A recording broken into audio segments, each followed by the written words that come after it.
Radio Mano Papachango.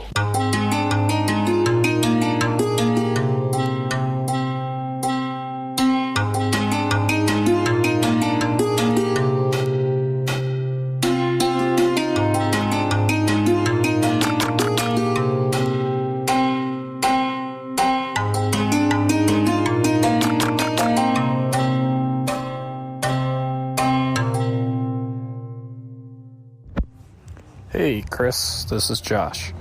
I'm sitting in Arusha, Tanzania, staring at Mount Meru.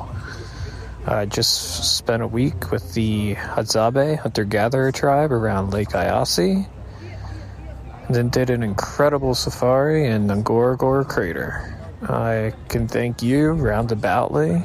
I found out about this opportunity through someone you had on the podcast, and they're actually here as part of the group. So thanks for what you do. Keep it up. Hey, Chris and listeners. My name's Christian. I'm from Iceland, but I'm living in Arizona right now. I'm a big fan of the polarity of these two places. A lot of people don't know that Arizona is actually the most biodiverse state in the country when it comes to plant life. But anyway, I'm just at my day job right now at a sensory deprivation tank spa. And I'm actually the guy that did the drawing that you're using as your Twitter avatar. I sent you that drawing a couple months ago, and I don't have a Twitter, so I didn't notice until recently, but I thought that was pretty cool. And yeah, been listening to the podcast, been liking it, so keep doing what you're doing and keep on rocking in the free world. Well, I'm rocking in a semi-free world. How about that? It's probably the best we can do. Yeah, thank you. That's Comurshi, C-O-M-U-R-S-H-Y, I think is how he spells it. Really cool guy. Never met him in person, but he sent me that I guess it's a painting that he did of me. That's my Twitter handle. That is one of the less disturbing portraits of me that I've ever seen. And then later he sent me this big ass painting, like 2 feet by 3 feet, of Hunter S. Thompson. That is a really beautiful painting. And the idea was that I was going to pass it along to Joe Rogan, because I know Joe's a big Hunter S. Thompson fan. But I've sent Joe a few texts and haven't heard back from him. I guess he just gets inundated with people sending him things, and I don't know, doesn't have room for it all or whatever. But Joe, if you're listening to this, it's a really cool painting. Check it out. Get back to me. Otherwise, I guess I'll keep it. But I don't have a house. So anyone with a connection to Hunter S. Thompson out there, let me know. For a while, I was supposed to do a podcast with Hunter's widow, but that fell through. I forget why. Maybe because I just forgot. But in any case, when I get back to Colorado, I know some people up around Aspen from the old days, so maybe I know there's a bar he used to go to a lot. Maybe I'll pass it along to the bar, the Willow Creek or something like that. Anyway, this is a really special episode with Tony Gonzalez, and also I shouldn't, Josh with the Hadzabe. I mean, God, I didn't even comment on that. Awesome. I imagine you were there with Callie. Russell, who hopefully I'll be seeing in the next week or so, headed up to Whitefish, where she's located. So if she's up there, maybe we'll do another podcast with her, or at least hang out a little bit. Yeah, and I also heard from what's his name, Joel, I think, from South Africa, who's also in season 7 of Alone. And I think he was on that trip as well. I might be getting his name wrong. I keep recording these things out in the middle of nowhere where I don't have any Wi-Fi, so I can't confirm that I'm not getting people's names wrong and so on. Anyway, this episode is with Tony Gonzalez, who is a Hall of Fame NFL tight end, amazing athlete. Now, before those of you who aren't into athletes or into athletics or into American football just turn off. I want to say that this conversation wasn't really very much about football. It was about life seen from a very unusual perspective. Tony is not a jock. It's almost like he's an accidental athlete. He's a really smart, thoughtful, kind guy. And you'll hear in the conversation some of my confusion as to how he has maintained his humility and open-mindedness and just sort of core decency, having had the life that he's had so far. It's really perplexing to me and interesting how people manage to maintain their authenticity in the face of fame and money and, you know, competitive glory and like all these things.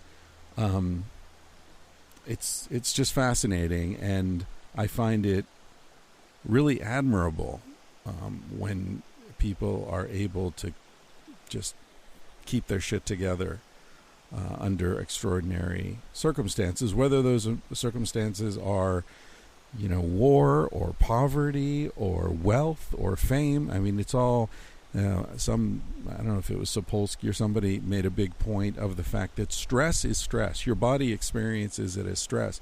Your body doesn't care if the stress came because you won the lottery or because, you know, you lost your leg in a car accident. As far as your body's concerned, it's basically the same thing. It's disruptive. It's stressful. It's unusual. It's challenging.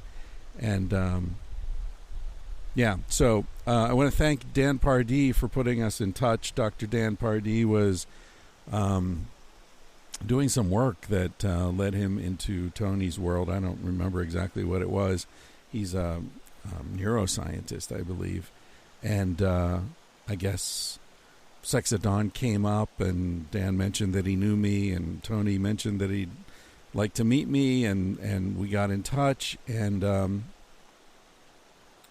it was kind of strange. Tony invited me last time I was in LA in November, and invited me over to his place to hang out and get to know each other, and so I went to this mansion in Beverly Hills, and we sat in his office and talked for a while, and in the middle of the conversation he was like, "Oh shit, I got to do this interview, and you want to hang out?" I'm like, "Yeah, I'll just hang out."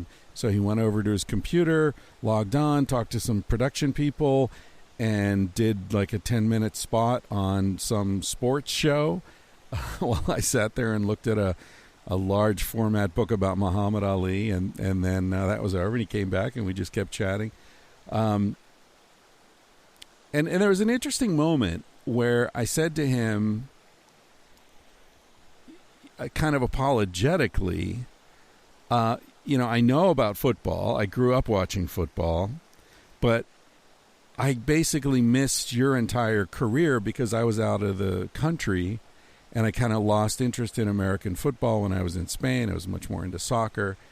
And so I know that you're a really big deal, but I don't really know much about you or your career. And he was like, "Oh yeah, whatever. Like, you're into Messi and those guys." I was like, "Yeah." He's like, "Yeah, that's cool." And then we just kept talking. He didn't give a shit. It didn't matter in the least to him that I wasn't a fan. And that's always a good sign, you know? It's like sometimes people say to me, like, "I'm really sorry I haven't read your book." I don't care. I don't care. Who are you? What are we talking about here? That's what's going on. I don't need you to blow smoke up my ass about my books. So it's I don't know. I like that about him. I like a lot about him. Last thing I want to say about this is that I was hanging out with Kyle Tierman's dad recently, E.T., really interesting guy, very wise. I think a wise man. Not to say a wise guy, but definitely a wise man. And he told a story that I think is going to stick with me for a long time. And it's a story that pertains to this conversation with Tony. Because as I said, this conversation you're about to hear, it's not really about sports. It's about life. It's about drive. What drives someone to be one of the best ever at something? Anyway, the story is that E.T. was at a dinner. I guess he was doing he's a filmmaker. He was doing some sort of documentary work with some billionaire. And there was a dinner, and Joseph Heller was at the dinner. Joseph Heller, for those of you who don't know, wrote a book called Catch-22 that not only was a huge bestseller, but the term entered the English language. A catch-22 is a situation in which you're wrong no matter what you do. The book was about the American forces in North Africa during World War II, and these guys had to fly these bombing missions over Italy trying to bomb the Nazis, and they were getting shot down. And so initially when they got there, they said, okay, you fly 20 missions and then you can go home. And when they got to like 19 missions, they said, oh, sorry, it's been raised to 30 missions now. And they kept raising it. And all these guys are getting shot down and dying, and the ones who aren't dying are freaking out because they're about to die. And finally, one of the pilots, I think his name was Rosarian, goes to the psychiatrist and says, I can't fly any more missions. And the psychiatrist says, why? He says, because I'm losing my mind. I'm crazy. And the psychiatrist says, well, if you know you're going crazy, then you can't be going crazy. Because people who are actually going crazy don't know they're going crazy. That's the catch-22. You can tell me you're crazy. That means you're not. If you are crazy, you won't tell me you are. So you're screwed no matter what. Anyway, here's the story. They're at the dinner, and someone says to Joseph Heller, do you realize that this guy, this billionaire, makes more money in one day than you've made in your entire life? And Joseph Heller says, yeah, I guess that's true, but I have something he doesn't. The guy says, what's that? Heller says, enough. What is the price of enough? What is the value of enough? When do we have enough?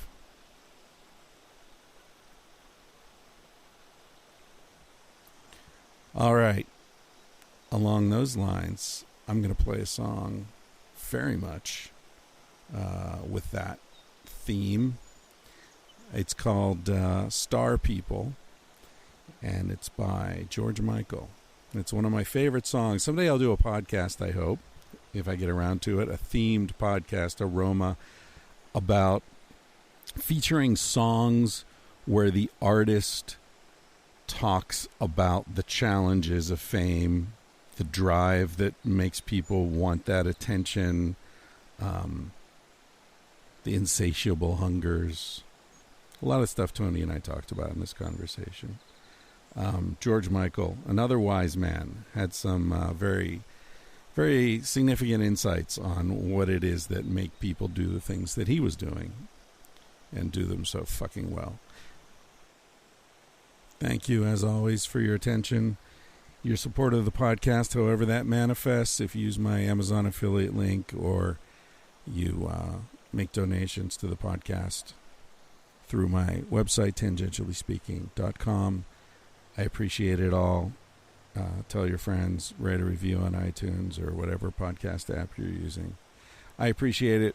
I'm coming to you, by the way, from central Idaho, along the Clearwater River, a little south of Grangeville, or maybe it's Grangerville, I'm not sure, on the road to Elk City. It's kind of funny. Elk City. Do you really think it's a city? I don't think it's a city. I think it might be like a tiny little village at most. But they've got some pretensions. They've got some ambitions down there in Elk City. Anyway, there's smoke in the air. Not sure if we're going to stay here tonight or roll somewhere. This is the thing about this van life in the summer. You're kind of running from smoke the whole summer. And, every plan you make is contingent upon it not being smoked out. Anyway, that's the Willow Creek you hear in the background. I'm camped out here. It's a beautiful spot if you're ever in Central Oregon and it's not, or Central Idaho, and it's not totally smoky. You should check it out. All right, star people, George Michael, followed by a conversation with Hall of Fame tight end Tony Gonzalez. Thanks, Tony. I still don't know why the hell you took the time to do this. I don't know. There's no upside for Tony. Tony doesn't need, to connect with my audience or sell a book, or he's just doing it because he's a cool guy, I guess. There are a series of guests I've had where I can't figure out why the hell they bothered, but I certainly appreciate it. Thanks, Tony, and thanks to you for listening and giving me something to do with myself. Star people, George Michael. Bye.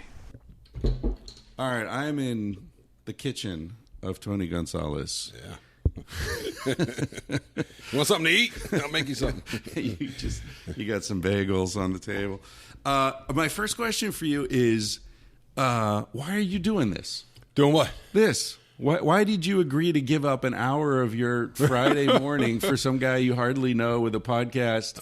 I mean, seriously, I appreciate it. I really do appreciate it. But why? Well, I've read your book, Sex at Dawn, that one. And I've read your latest book, too, Civilized to Death. And I've always been a big fan of yours. And we met before, and we've had a chance to hang out, and you're a cool guy. Well, thank you, man. So, I wasn't trying to solicit a compliment, but, I mean, it's always interesting to me, the way my life is arranged. I think I have a little bit of fame, just enough to see, sometimes I meet people and they're nervous, because they've listened to the podcast or they saw me on TV or something. But for you, it's a whole different level. I mean, you must be dealing with that. So I feel like I have a taste of what that must be like. But then when I hang out with someone like you, I'm always like, why is this guy hanging out with me? He could be, I like guys like you. But you know what? That's my wife. My wife says that about me. She says, if people only knew what you were really like the perception. And this probably goes for most people. I mean, people see that image of you, and they think, for me, they're going to think big football player, jock, meathead type guy.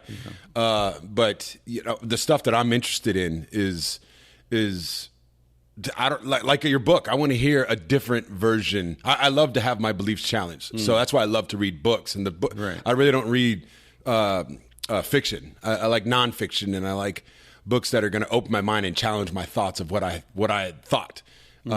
Because usually that's how it is. You don't know shit. Most people think they got the answers, and so I like being around people like that. People that question authority, and people that march to the beat of their own drums, and that's certainly what you are. I mean, you're going to challenge the status quo, and I like doing that. I really do. Now, most football players and most athletes, a lot of that public perception of them is actually probably pretty true. But there are a lot of guys out there that are really, I'm not going to say I'm an intellectual, but I am. We like to go a little deep on stuff and get to the bottom of things. What's that like? I mean, the world of athletics, is that, I think if I understand you correctly, you're saying people who have those sorts of interests aren't very frequent. There's not a lot of that presence, right? It's about how fast you run, how hard you hit, you balance. What's it like to be in that world, but sort of with a different way of seeing things? Do you feel like an outsider among, in a locker room? Are you kind of a weird dude? Yeah, I was kind of a to myself type guy, and I wish I was a little more. And a lot of that came from fear, though, like afraid to express who I am.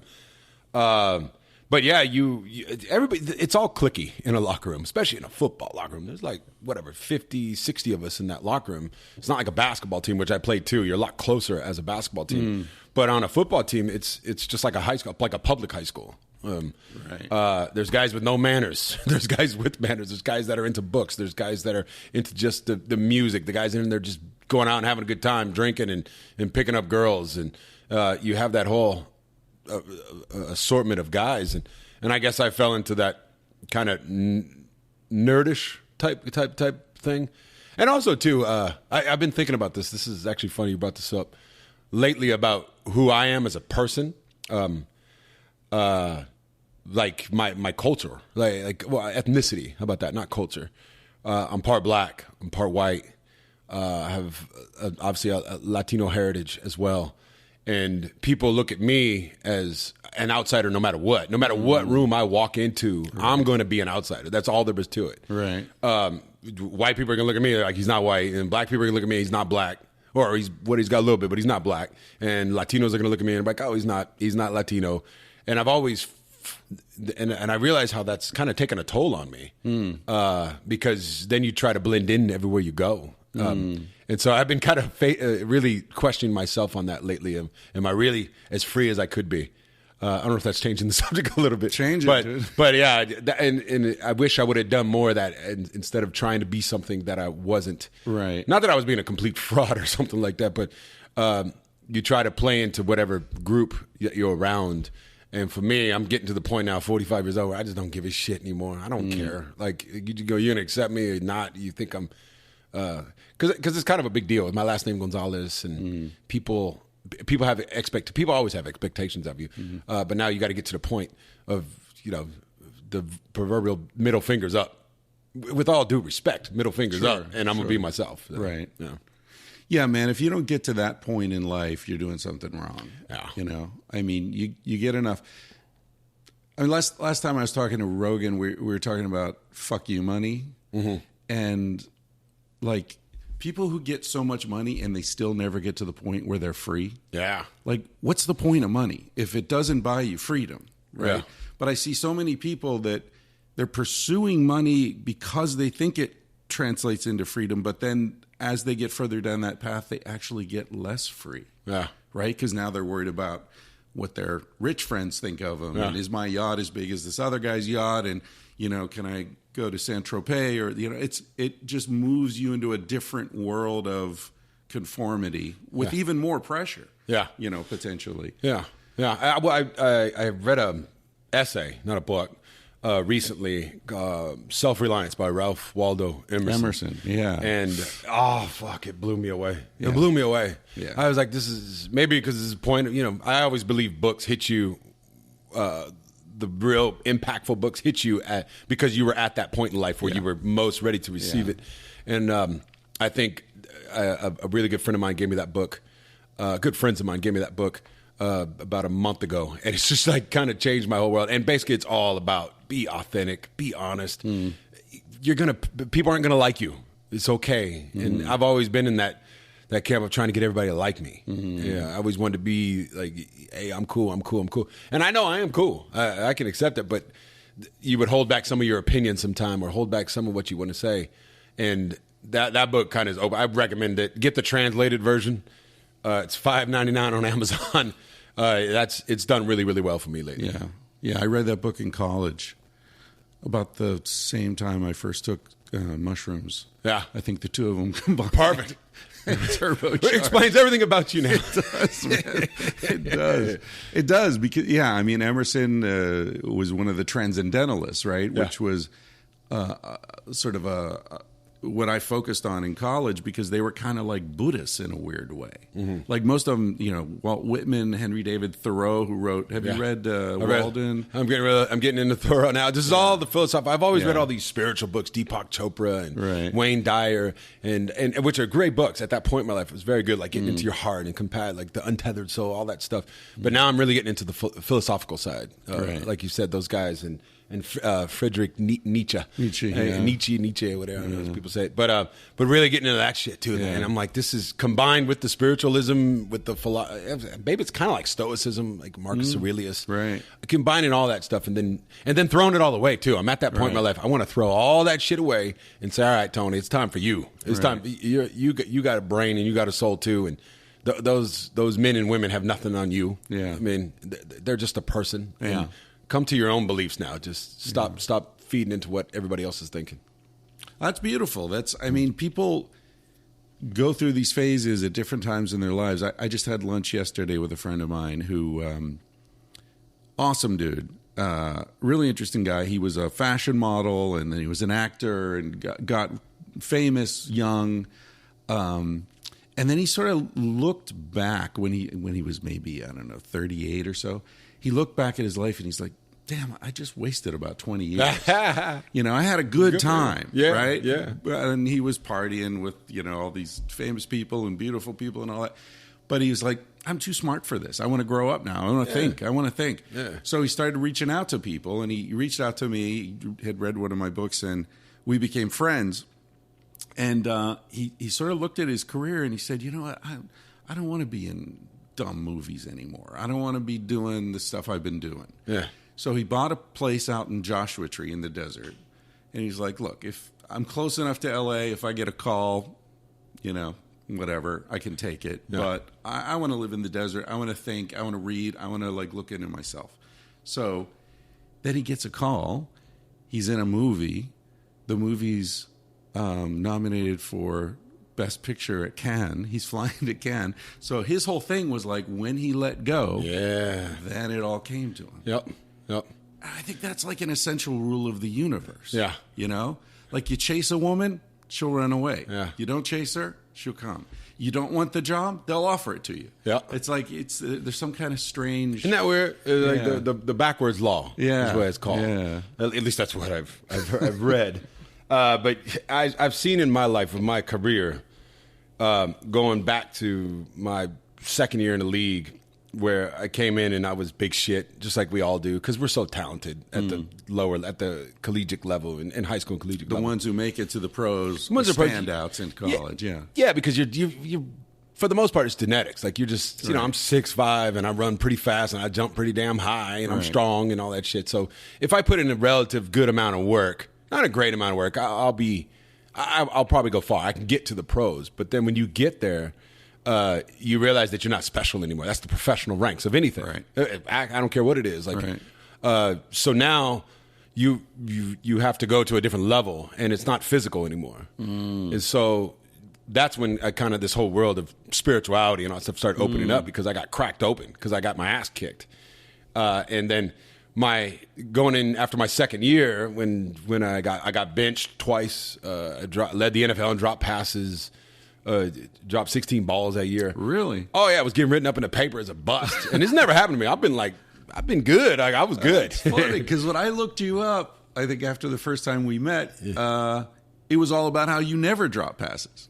Yeah, well, it didn't start out that way. It changed. Yeah, well, and I always look back. When you look back, the worst times in your life are usually the best times if you learn from it. Like people always, I don't care who you talk to, when they have success, you're like, take me back to that time. And they're like, shit, yeah, it got real dark. I hit rock bottom. I did this, and then I had to figure this shit out. And is that because you reached that level where you've been kicking ass your whole life, and then you get to a point where somebody's kicking your ass for the first time? First time, yeah. That's got to be... It hurts. Humiliating. Oh, it hurts. Break your spirit. Is that why you see these guys come up who are super talented and they just spin out once they get into the NFL and disappear? Well, is that what's happening, or is it the money and the fame and all that? I think there's a combination of all that. I think when sorry about that, the talk. Chica relate. I think when guys come to the NFL, okay, they have a first round draft, right? Statistically, half of those guys in that first round will be out of the league in 3 or 4 years, which is still longer than an average career, which is 2.5 years. But the first round draft choice, the first pick, like he's the stud of collegiate football, and he doesn't make it. And it isn't because he's not strong enough. It's not because he's not talented. These guys are phenoms, like one in a billion type bodies and stuff, 1 in a million type bodies. And so the reason that I believe that those guys half those guys won't make it, it's because of what's going on in their head and what's going on in their heart and how they deal. Because you're going to get your ass kicked now. You've been talented. Right. How are you going to deal with getting hit in the face by a grown man now? Right. Instead of dealing with these kids that you've been dealing with. You know, some guy who's 32 years old who knows that this is the only way for him. He's going to come rip your heart out on the football field. And so that's what happened to me. I got my ass kicked, and it was hard for me to handle it. And you're going to have to go through it. That's the thing about it. Nobody's immune to it. You got to go through it. In fact, I think the worse it is for you at the beginning, looking at someone like myself or Peyton Manning, who threw the most interceptions for a rookie ever in history. And they won, I think they won 3 games that year or 2 games of that year, his rookie year. And then, like, that's the best thing never. That's why Peyton had that huge chip on his shoulder. Tom Brady, same thing, 6th-round draft choice, didn't start for a couple years. It's like you develop this hardness when you go through those shit times. And it helps you level up, I think. And for me, that's what did it for me was going through those times. And I started reading all these books. I started learning about excellence. And getting back to the beginning, I got to the point where I said, you know what? I have a coach, but he's just a guide. I'm going to do it my way. I'm going out there and I'm going to go down on my own with what's in my heart and what I think. And don't get me wrong, I'm listening. I'm still coachable. But if I don't like what you're saying, I'm going to go back to doing it my way. And I'm going to try your way. And I think a lot of people don't do that. Like you said, I just stopped giving a shit. And I said, if I'm going to be out of the league, I guess this is it. And this is what happened after my second year. And a couple of books helped guide me to that. And the rest was history, honestly. Once I stopped caring about what my teammates thought, I stopped caring about trying to be cool in the locker room. And that's where I became kind of not a loner, but kind of, in my own little corner of the locker room. I wasn't a team leader guy. I wasn't a guy who's giving, whatever, Braveheart speeches and shit. Like I was just somebody I go out there and do my job, and I'm gonna stay after practice. I'm gonna go before. I became deeply committed and deeply. I don't care what anybody thinks about me anymore. I'm just gonna go out there and do my thing. And it changed everything for me. And was there something? All right, so you're coming at it with this very philosophical, deep perspective. And yet, I remember, I'm sure you've heard this quote. I forget who it is. Some coach, they said, he was some great football coach. And they said, what's the key to being a great coach? And he said, you have to understand the game really well, but not well enough to realize how little it all matters. Yeah.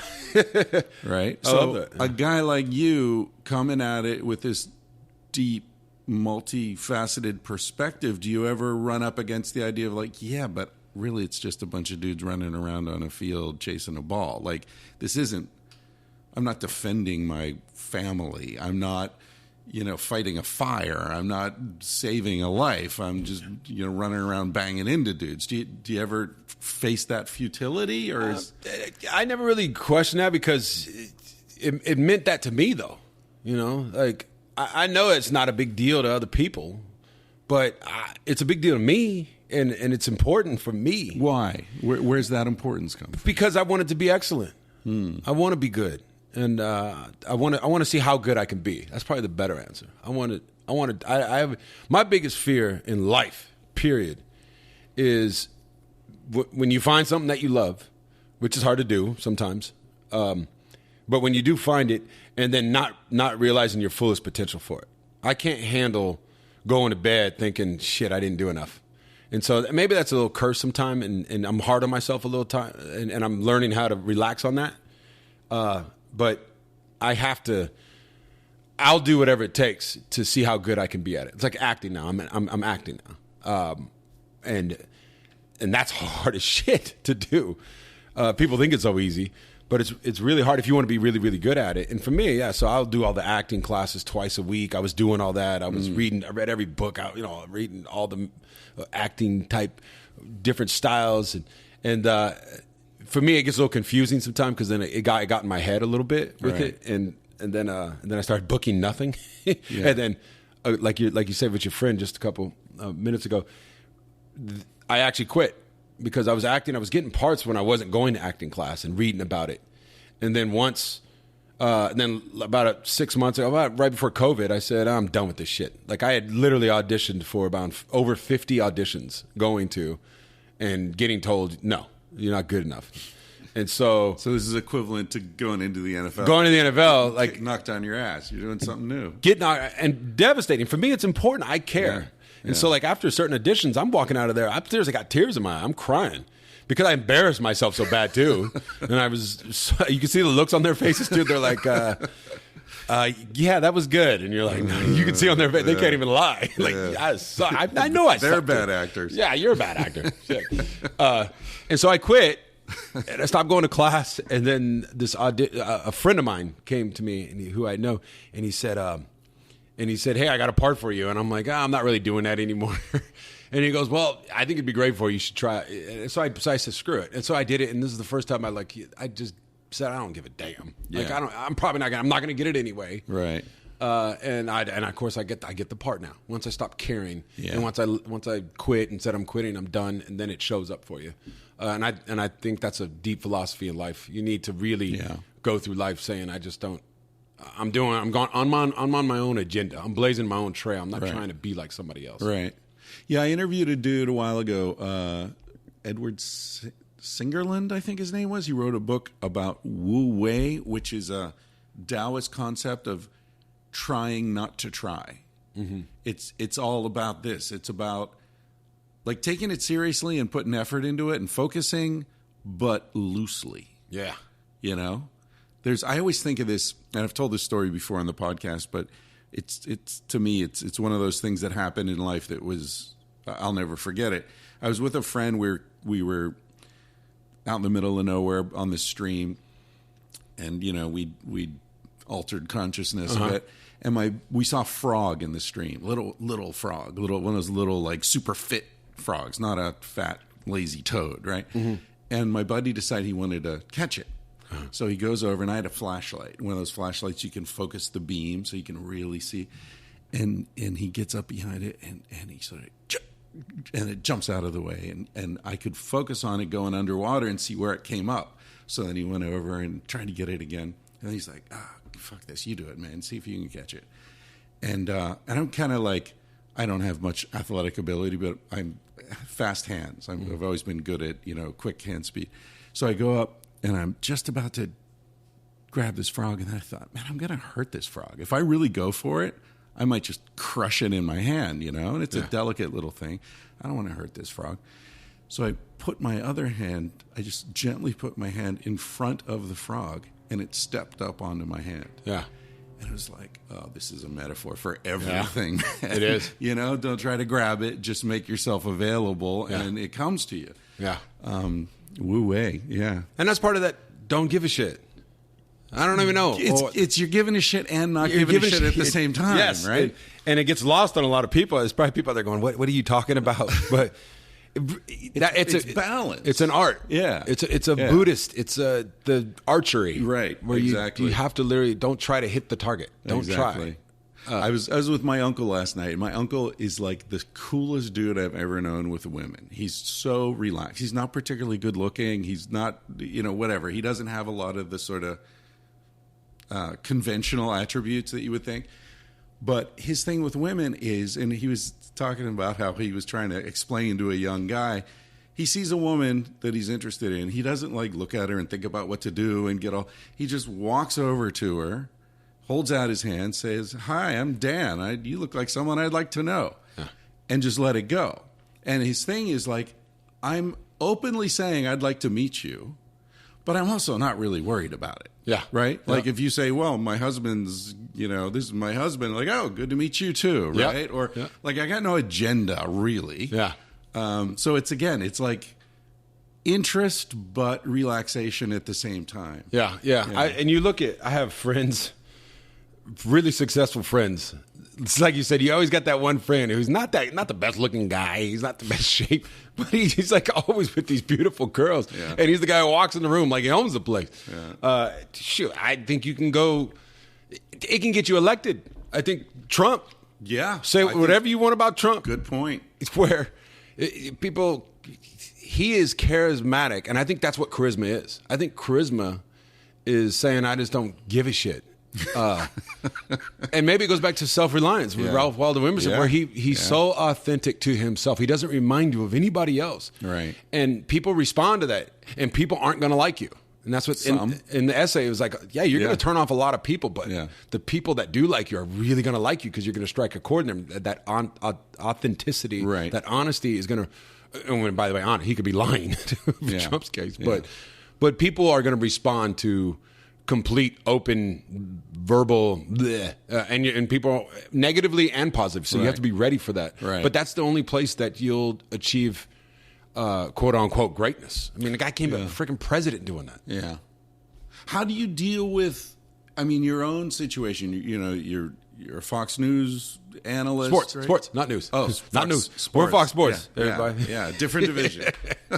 Sorry, when I say Fox News, just follows it. You know, but like you've got professional reasons to be careful about what you say, right? Mm-hmm. Like you have to sort of you have to filter, but you're also trying to be very authentic within yourself within the filter. Yeah. How do you negotiate that? Is that complicated? It gets a little complicated. There's certain people out there. It has to be authentic too. I look at Charles Berkeley. He's another case study for me. Awesome dude. Yeah. Who I love. I had a chance to hang out with a bunch of times actually. Yeah. And the reason people love him so much is the same reason they hated him so much during his career and stuff. Like he's gonna say stuff that is just off the wall stuff sometime, and he's gonna piss people off. He's gonna piss players off. Yeah. It's what the people out there in the sports world, like Stephen A. Smith, I think it's Stephen A. Like not my cup of tea. See him in person, likable guy, but he's just gonna say stuff that, and I think it's authentic too. I don't think it's, and maybe they'll tune it up a little bit, and you gotta have showmanship too. Yeah. And so for me, I try to be it's all about your values. Right. So for me, I value being honest, but I also value being fair.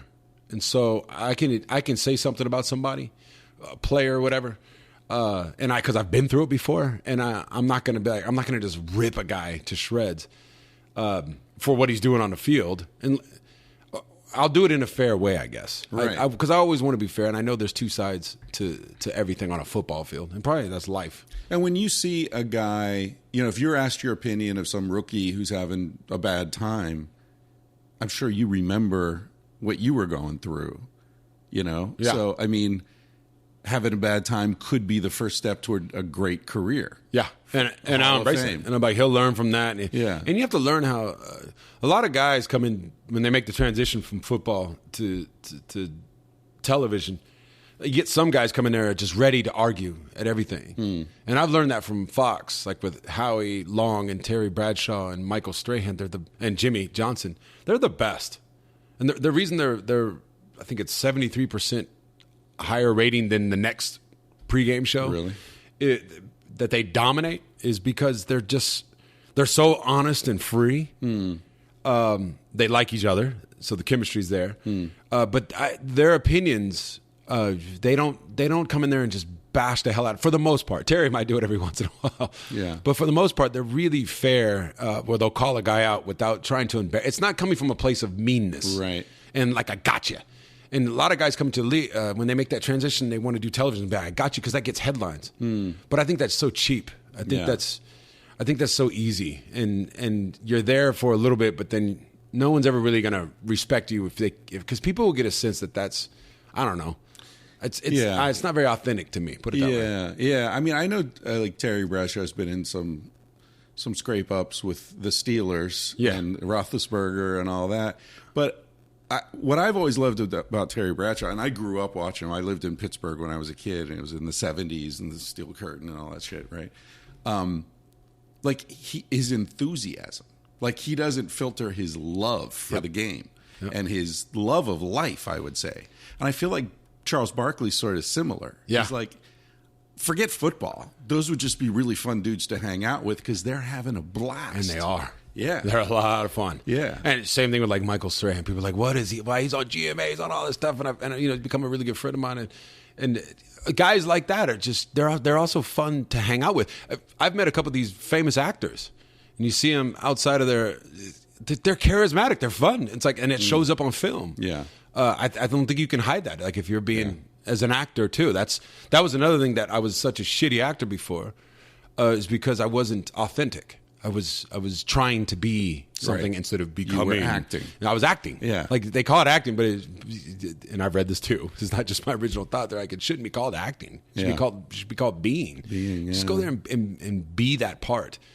Try to come from your heart. And the masters like Leonardo and all those Oscar guys. They're on a Tom Hardy, those type of guys. They're on another level. He's crazy. Right now, I'm just trying to be authentic when I'm doing my acting. Yeah. Are you being cast in roles similar to who you are? Or yeah. Right now, that's helpful. The latest role that I'm doing right now, it's called The Long Slow Exhale. Josh Lucas is the lead. Femke Jansen, I don't know if you remember her. She was one of the Bond girls. Anyway. I'm playing an ex-football player, retired, who has a daughter on a basketball team, and I have ALS. So it's not about sports at all, even though I'm an ex-athlete. But I get to feel a little bit more comfortable because I am an ex-NFL player. But it's also now I got to have ALS, and now I got to have this relationship with my daughter. Right. And so you have to, I do have kids. Yeah. I've never had ALS, of course, but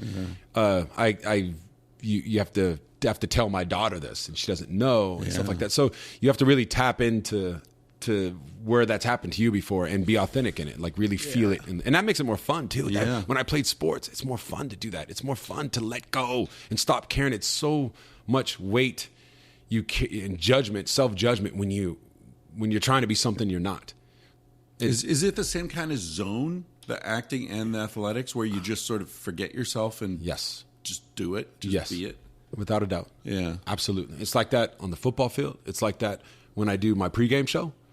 The first couple of years, I was struggling. I mean, I could get by. You can always get by. If you work hard enough, you'll get by. That's where hard work, I believe in hard work and commitment. But that's just half the battle.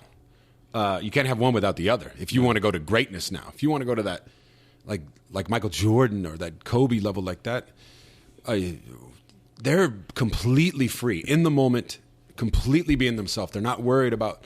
They've worked so hard. Like learn your lines, learn your moves on the football field. Know what you want to talk about when you're doing a pregame show.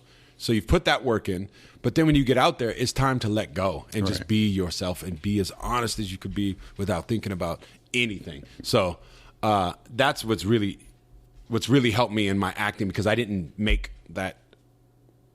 I didn't figure that out.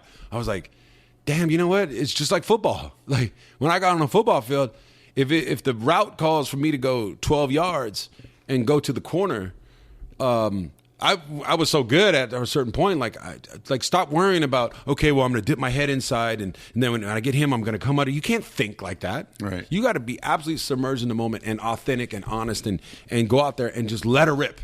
And who cares like you can't be worried about anything else, because that takes away from your performance and on the field. And then you do that when the pregame show, and then with the acting. And when I'm speaking to you right now, like it's just let it go. And you have so much more fun. That's when the joy of the game comes, when you're just, I don't care. Just because then your training takes over. And then you got to put the training in. You still have to train your ass off. It's like what we were saying before, the Wu Wei thing. It's like you have more fun when you remove yourself somehow. Yeah. Like the less you're there, the more you experience in a strange way, ego-wise. Yeah. And it's more fun. Yeah. God, it's more fun. Tell me no, but that's the reason we like Terry. That's why we like Michael. That's why we like Charles. Right. Like the personalities, the Oprah. Like, but what about just free? You just mentioned fun. Michael Jordan. I watched The Last Dance recently, and it was like, I just kept thinking, like, does this guy ever have fun? He seems so unhappy. What? Really? Michael Jordan. He's all like, it's all angry, and, these guys didn't want to do hard enough. They didn't do this, and they didn't do that. And I was like, I want to know more about Scottie Pippen. I want to know more about Phil Jackson. Michael Jordan, to me, was like, dude, loosen up already. Yeah. But I think, I hear what you're saying, but that's authentic to him, though. I don't think he was faking. And that goes back to, you might not agree with how they're doing it, but I think he's being authentic as hell. Well, apparently he had an older brother who beat him up all the time, and he was never, so his whole life is trying to live up to this older brother who he left behind, 20 years ago or whatever it was. Yeah, a little psychotherapy never hurts. Yeah. Oh shit, I think we all use some of that. Just put down the weight, I mean, the weight that you're carrying made you strong, but at some point, you can put it down. How about Tiger Woods? How about Dude. that documentary? I didn't see the documentary, but God. You haven't seen that? Oh, you got to see it. It's amazing. I wish that I had a chance to sit down with Tiger Woods, before he got married, and explain to him the way the world really is as far as women and relationships, at least from my perspective. Like, dude, you do not need to paint yourself into a corner. No. Ever. You can have whatever you want. That guy could have been married to a fantastic woman and slept with all the waitresses he wanted to. Yeah. And she would have been totally cool. She would have been with him. They could have slept with waitresses together. Yeah. You're Tiger Woods. You can have whatever arrangement you want with love, with honesty, with authenticity. You don't need to but he didn't compromise. In the doc, you see that he didn't get that because of his father, your most important figure in your life. And you see what he did to his mom. Yeah. Like you see, Tiger, it was about Tiger Woods, but how he was, his dad, Earl, was married and went to the war, went to Vietnam, and came home with another wife. Right. And a child named Tiger Woods. Oh, really? That's how he got here. Oh, man. And then he saw his dad doing all the stuff on the course, and then the way he taught him to. Really, really interesting. Kind of pertains to our conversation. Earl pushed him so hard and made everything about sports. Like all their everything was eat, sleep, breathe, golf. And you're an assassin and verbal, mental warfare. And no mercy, kind of like the dojo. The enemy deserves no mercy. And then he'd call him the N-word on the course, like while he in the middle of his putts, like he would talk, he would jingle keys. All that stuff messing with him mentally. Mm-hmm. And he said, all right, Tiger, Earl said this to his son. He said, I'll stop. We're going to have a word, a safety word. And that word is enough. And he goes, just tell me enough, and I'll stop. You know how many times Tiger used that word? 0 times in his whole life. 0. And they didn't even say it. He wouldn't even say it. He called it the E word. So he gave him the safe word that you could never use, though. Yeah. And then the enough, too. So it's never enough. So for him, he could win a championship. He was never going to be satisfied, never going to be satisfied with one woman, never going to be satisfied. And I don't know how you turn that off. It's really, really, really tough. You have to go through a lot of therapy to undo that type of... But it also made you the best golfer of all time. Yeah, but if you aren't enjoying it, what's it worth? What is it worth? That's the thing about Michael Jackson. I would love to ask everybody out there listening, would you trade your position for Tiger? Would you say, you know what, to be the best golfer ever, or the best at anything, the best singer ever, the best actor ever, best businessman ever, would you trade it all to be unhappy like that? Yeah. Or to have these bouts of happiness, these extreme bouts of depression? Because you're going to go through a depression like that. And to what extent is that unhappiness necessary to achieving that level of greatness, right? So I've always said this, I think Western civilization runs on psychopathology, in the sense that most of the people that we idolize are deeply unhappy people. If they were happy, they would have quit when they were good. They would have quit when they had $10 million. They would have quit when they had 3 houses, or they would have quit when, there's a point at which you say, okay, I'm good. Mm-hmm. I'm just going to chill out with my friends now, and this beautiful woman I'm with, and we're going to travel, and we're going to have a good time. I don't need more than this. Uh-huh. That's a healthy response to plentitude, right? Mm-hmm. The unhealthy response is never enough. Yeah. It's never enough. Yeah. I mean, the story about Tiger Woods is perfect. But, Michael Jackson, Elvis, like the Kings, they're all sad, pathetic, empty people chasing something that they never catch. Yeah. And they're the ones that we say, those are our idols. Yeah. Or in politics. I mean, Trump is an interesting example. And it's also Obama. I feel like Obama is an exception. But most of these people, they're desperate for power. Yeah. Desperate for attention. Desperate for money. Desperate for this. Desperation's not cool. Yeah. Yeah. Yeah. Well, that's why I felt weird about Michael Jordan. It's like, dude, you're great. Enjoy it. But he's incapable of enjoying it. Yeah. Yeah, but it creates such genius. I don't know who, I was reading something, I can't remember who said it, but maybe it was Nietzsche, that you have to have a certain amount of chaos in you to achieve greatness. That's where your creativity comes in. And I think it's part of life, though. There's harmony, and not balance. I believe in harmony, because sometimes things are going to take, a bigger role in your life. Yeah. But you gotta, like the Buddhist thing, like life is suffering. You're going to suffer. There's going to be some shit. I don't care what. You can go, unless you want to live up in the Himalayas and meditate all day. Or Colorado.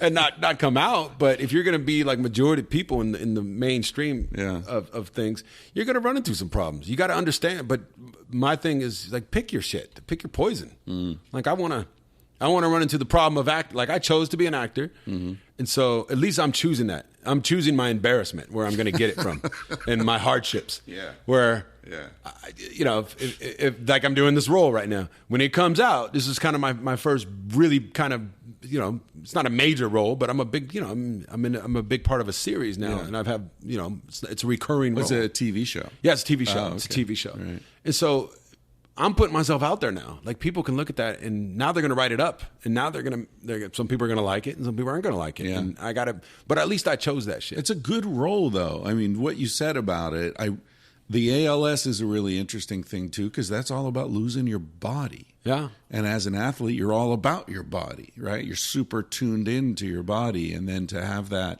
taken away. It's horrible for everybody. But yeah, I know, and I got to express that. What if I don't do it well? What if this is all the normal human condition to start? You question yourself. But and I think that's totally normal.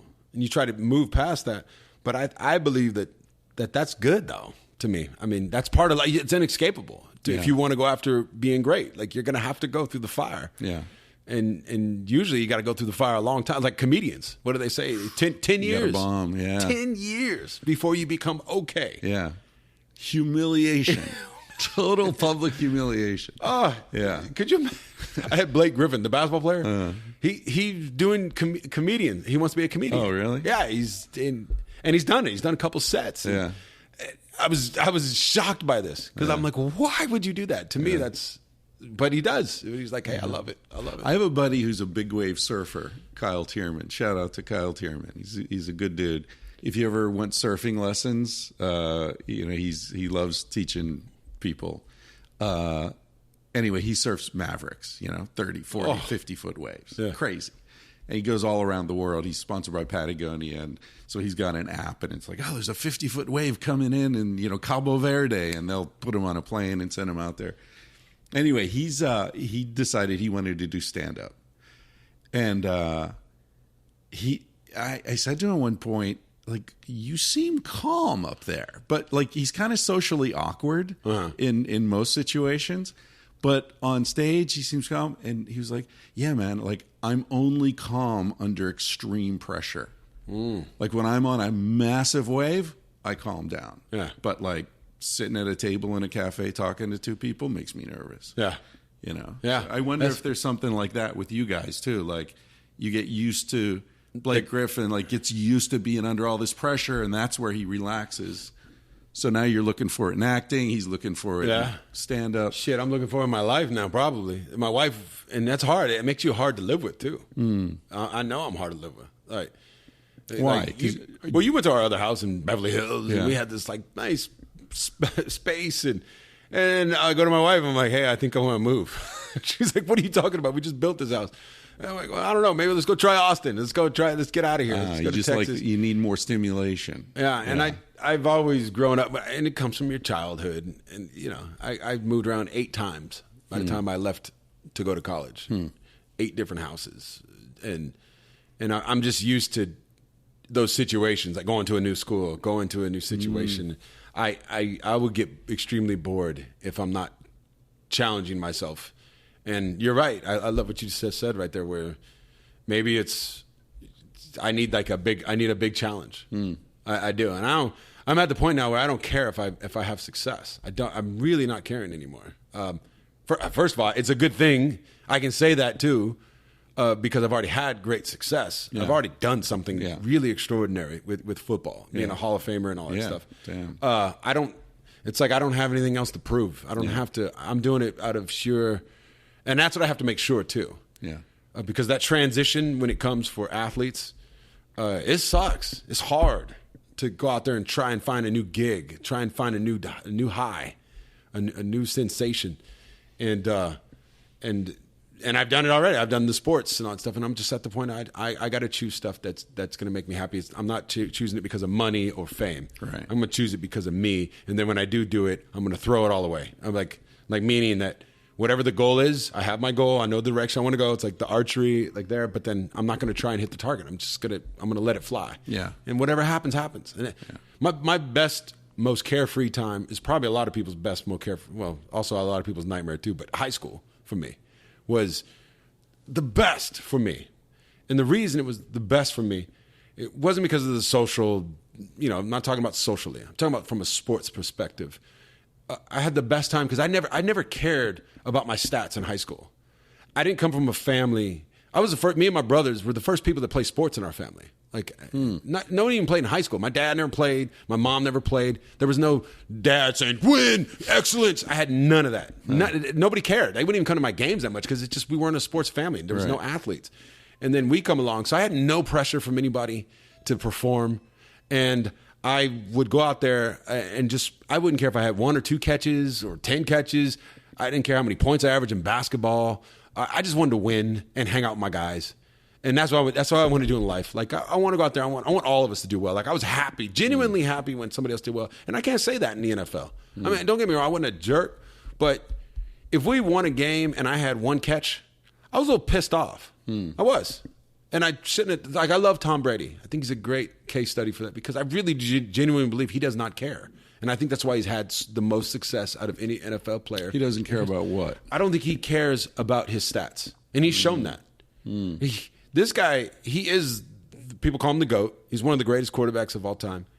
But I remember when he was winning those first 3 Super Bowls that he won and all that, he wasn't even going to the Pro Bowl. That means he wasn't even a top 3 quarterback in the AFC. And that's where the Patriots play. He wasn't all pro. He wasn't a Pro Bowler. He didn't have big stats, but he just won games, won Super Bowls. Right. So he was happy to just be part of the team. Happy to be part of the team. The team wins. And he even says it. You watch his interviews, and he'll be like, are we going to throw the ball or run the ball? And he's all, well, I'd love to throw the ball 50 times. But if we don't, I don't care. If we have to turn around and hand the ball off 50 times and we win, that's all I care about. And I believe him, though. I've said that shit before, and I was lying. Yeah. I was like, no, damn, I want to. I mean, of course I want to win at all costs, but I'm going to go home. I won't be able to celebrate a good win as well as I could is if I had the big, huge game with the 100 yards. And I can admit that now. And that only hurt me. Didn't hurt the team because I was always going to give my best effort. There was no doubt about it. But that just hurt my enjoyment, like you said. Like it was never enough for me. I was like, shit, I have to be one of the best. I have to have big stats. Where does that come from with you? Like you weren't getting it from your father. You weren't getting it from your family. Where's that hunger come from? Insecure. I don't know. Back then, because of moving and not fitting in and all that stuff. Yeah, probably not fitting in. Wanting to prove myself, maybe for my older brothers. Like I wanted to prove it to them. Older brothers. Older brothers. They'll do it to you. Yeah. And I had a tough one. Me and him, we still don't talk. Really? We don't talk anymore. So you have the psychology behind all that. Yeah. And you don't think you measure up. I always, like I said, I'm looking back at my childhood where being a multiracial kid, it's tough, especially in where I'm from, like in Huntington Beach, like for a majority of my formative years. Like it's a tough place to grow up, especially being ethnic. Like there's, especially in the 80s, like that place had right. And if you don't have that racial identity, you don't even. It's like going to prison and not. You're not in the area, and you're not in this. I would hate to go to prison. Yeah, because who's got your back? Oh, I'm gonna get crushed. Yeah, I better have a plan. If I ever go to prison, you should not go to prison. No, who am I gonna hang out with? Jeez. Plus, you're pretty. I mean, I'll be fighting every day. Jeez. But that's how it was in school for me. Like I feel like I'm at the age now. I go to prison. People be like, "Yeah, whatever." Yeah. Keep your hair gray. Yeah, I've been called the N word a lot. I've been called the B word, beaner or wetback. I've been called that a lot as a kid. I've been called white boy by black people. Like, shut up, Will Uncle you Tom. people white figure boy. out who I am? Oh, I'm talking like in not funny either. Like they're not. They're trying to hurt my feelings. Like that was the biggest insult they could come up with. Yeah. When I'd get in the fight with some of the brothers, they would be like, "All right, whatever, white boy." Yeah. And I'm like, "Okay." You want to pause? Yeah, can we pause that? Sure, room? sure. Sorry. All right, we're back. The plumber's here. Yeah. You were talking about like locker room dynamics earlier, and it reminded me. I did a podcast a while back, 5 years ago or something, with a dude who played for the Cowboys. He's before your time, maybe 10, 20 years earlier, I think. And he has since come out as gay.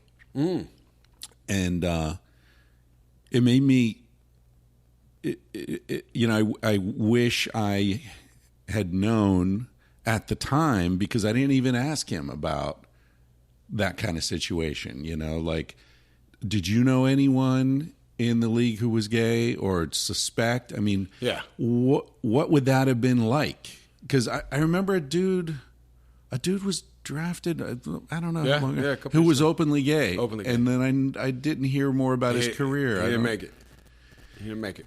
I of course, when you play, there's certain guys that you have, like, I think he's gay. I went to Berkeley. So I'm real open with all that. Like, I don't care. I don't give a damn. But there are guys in the locker room, those down south boys, they care. They care about that. Yeah. I don't care what anybody says. You're going to have certain players that are not going to be comfortable with that. And that's why I don't think you could. I would be very surprised to see that openly in the NFL, even to this day. And it isn't because the league is homophobic or anything like that. I think the NFL as a league, the front office would, come one, come all. But I do think there's going to be a small percentage of NFL players that would have a hard time with that did not grow up like that. Guys, they just don't want to be in the locker room with the guys, or they don't want to be on the field with them. They don't want to. It's the shower. That's honestly what it is. You don't have individual showers? We don't have individual showers. Unless they do individual showers and walking around the locker room. Of course it could work. You guys are generating billions of dollars and they're not giving you individual showers? No. That's the funniest thing. I've had whole conversations about that. Like, when I got really retired, like, I'm so glad I don't have to do that anymore. Like, just showering in front of 50, waiting in a line naked while you're trying to get into the shower. Yeah, that's what is that? What's going on with the that? bathroom situation. That's so weird. What are you going to do? You got to fit 60 guys. You can't have 60 showers. 60 showers. Where are you going to put all that? You have a shower room that's got 1, 2, 3, 4, 5, 6, 7, 8, 9, 10, 11. You got about 12 shower heads in there. Yeah, but then you go in there, and you guys are like grown men. You're generating tons of money for the league, and you got to stand around like you're, just got drafted into the army or something. Oh, man, that's a weird cultural thing. I don't get it. Weird. It is weird. I mean, I don't like standing around in a room full of naked dudes. I got to tell you, a bunch of naked guys, not my everything thing. hanging out. Yeah. All over the place. Do they think it like builds team chemistry or something? I mean, is it about vulnerability? I don't get the psychological angle there. That's a weird one. I don't know. And if a dude is gay, that's got to make him even more uncomfortable. Yeah, and that's where I don't think it would be. I don't think it would be open. It would be. That's where I think it would be that would be the last hurdle. It isn't an emotion. Like, most of these guys coming in, especially the younger guys, man. Back when I was playing, and maybe I'm wrong too. I'm speaking from my generation now. Right. Because these younger guys, I got a 20-year-old son. Like, most of these young kids are woke, whatever you want to call it. They don't care. Yeah. Like, literally don't even care. And so, but I do think when you get into the locker room, that's going to be like it's just like this. Like, would you let a male reporter? They're not allowed to go into a female locker room. Right. And when we play, after the game is over, not only are you naked and you got a shower in front of everybody, but there's female reporters all over the place in the locker room. and you're walking around. I mean, guy reporters, people you don't even know, you'll never see again, right, are in there walking around. Yeah, I would just say nobody who's not on the team goes in the locker room. Well, they have to because you get 10 minutes to shower. You get 10 minutes of grace time to get your stuff together. But there's obviously, like you said, there's a line to get into the shower. Right. And then if you had a good game or whatever it is, or if you're just slow like me, I was slow and I would play well, so I'd have to do all these interviews and stuff. Do the press. Yeah. You know, by the time I get into the shower, the locker room's packed, and there's women in there. A lot of them they try to pretend like they're not looking, and they hold their face, like their papers in front of their eyes and stuff like that. It's like, come on, you know, you look at it. But they would not let a man in a female locker room, right. And I think guys would, maybe they would get over it. You know, I have faith they'd be like, fine, you know, but I don't know. It's going to be tough. I think it would be tough. It's one of those, they come out after they end up, and maybe some guys know, but it's never affirmed. There was one guy that I had heard who since came out gay. I can't remember his name. He played for the Minnesota Vikings. He was an offensive lineman, and I talked to a guy who played with him, and he's like, everybody knew. Right. I mean, he had his boyfriend would come up and pick him up sometime, and his boyfriend was supposedly like really flamboyant. Oh. And he said that was his friend, and everybody knew about it, but it wasn't openly discussed. It wasn't like he was bringing them to the dinners and all that stuff. Yeah. But we'll see. Maybe I'm wrong. I hope I'm wrong. But right now, I would say I don't think so. Where do you think the league's going in terms of the brain damage issue? As far as what though? Which way? I mean, are they going to come up with helmet technology that's going to They're trying. do it, or rule changes, or are they just going to like, hey, everyone's an adult, well, they know what they're getting into? Nah, they've made the rule changes, and I think at this point, every player knows. I mean, we knew when I played, but it wasn't open. Like they didn't have people. I got this question asked me last night. I get it asked all the time. Like, hey, how are you? You look like a football player. I played 17 years. Oh, really? Have you had any concussions? It's like certain, and I'm like, no, none. And they're like, seriously, never. And I'm like, probably, yeah, yes, I've had a concussion. I'm sure. I've had two. Yeah, but it wasn't diagnosed when I played. Right. Like it was. Got your bell rung. Bell rung. You got your bell rung. And Yeah. they're looking at me. They're like, "Can you see me?" And I'm like, "Yeah, I see like 3 of you." And they're like, and then they'd come back a couple minutes later, and they're like, "How, you okay now?" And I'm like, "Yeah." And they're like, "Okay, here, go get back in the game, go play." Yeah. And I'd be fine, and I feel fine now. But I don't know what the repercussions are over, when I'm 65, 70, 75. But I think the way the rules are set up now, the NFL has done an outstanding job of changing the rules. They've changed kickoff. They changed a lot of the high impact of it, and the guys. As much as I questioned it too at the beginning, the new rules, and there was a lot of players, people don't like change. And so these players were like, well, you're changing the league, you're making it soft. Some of the people that watch it are like, you're changing the NFL. It's not my NFL like it used to. And you're right, it's not your NFL anymore. It's changed. And these kids, they're teaching it at the younger level. Like I said, I have a 20-year-old who's since his freshman year in high school, they're teaching head up. You're not allowed to spear anymore. You're not allowed to hit people when they're not looking. They've changed the rules. They're doing the best they can, and they're finding people that do break the rules. But now you're seeing the technique. It's come a long way, and it's only going to keep getting better. And then it's to the point where, hey, if you want to play football, understand this is the risk, just like a race car driver, just like a policeman, just like any other dangerous, deadliest catch, like ice road truckers. It doesn't matter. Like that's your choice now. Yeah. We've made it as safe as we possibly can, but still, yes, you're gonna fall on your head every once in a while. Yeah, a lot of shit happening. Hey, listen, you got stuff going on. I've taken an hour of your day. That's all I can take without feeling like a schmuck. Thank you for doing this, bro. No worries. I'm glad to do it. And I'm always happy when I see someone who's been successful but isn't trapped in their success. That's inspirational. That's beautiful. Because I know how hard it is, to be free when you've worked so hard to get somewhere and then not to be attached to it. That's really cool. Yeah, well, it takes practice. All right. Hope you enjoyed that conversation with Tony Gonzalez. You see what I mean? Dude is so much more than a football player, so much more than an athlete. But a hell of a football player and a hell of an athlete. But a lot more. Thanks for listening to the podcast. This has been another bullshit-free, ad-free, no mid-roll ads, no ad at the beginning, and only a little kind of ad at the end where my mom tells you about the stuff in the garage. I don't know. Does that count as an ad? Can I say these are ad-free, even though my mom's talking about the shit in the garage? Anyway, thank you for supporting the podcast. Really appreciate it. You keep it rolling. If you enjoy the podcast and don't support it financially and can afford it, I hope you'll consider it. Think about it. Throw $5, $10, $20 at me every month. Makes life worth living. You know what I'm saying? And if you can't afford it, don't worry about it. Everything's fine. All right. Here's Mom and Carsey in a semi-ad, I guess. Hope everything's going well for you out there. Thanks. Bye. Thanks. Bye. Thanks. Bye. Thanks. Bye. Thanks. Bye. Thanks.